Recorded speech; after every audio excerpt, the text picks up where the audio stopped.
இப்போ நம்ம green leg grill செய்ய போறோங்க. அந்த கொத்தமல்லி தழை போட்டுக்கலாங்க, பச்சை மிளகாய் போட்டுக்கலாங்க, இஞ்சி பூண்டு பேஸ்ட் வந்துட்டு ஒரு 1.5 ஸ்பூன் அளவுக்கு நம்ம போட்டுக்கலாங்க, தயிர் வந்துட்டு 1 ஸ்பூன் அளவுக்கு போட்டுக்கலாங்க, புளிப்புக்கு மட்டும்தான். லெமன் வந்து 1/2 லெமன் போட்டுக்கலாங்க. இப்போ நம்ம இதுக்கு தேவையான அளவு தூளுப்பு போட்டுக்கலாங்க.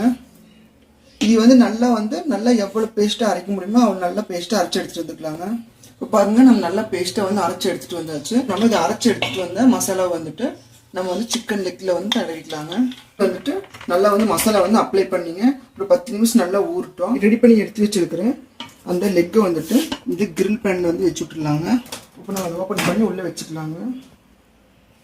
இப்போ இது வச்சுட்டு நம்ம 20 நிமிஷம் வச்சுக்கலாங்க வேகிறதுக்கு வச்சுங்க. இப்போ நம்ம வந்து ஓப்பன் பண்ணி கிரில் எடுத்துக்கலாம்.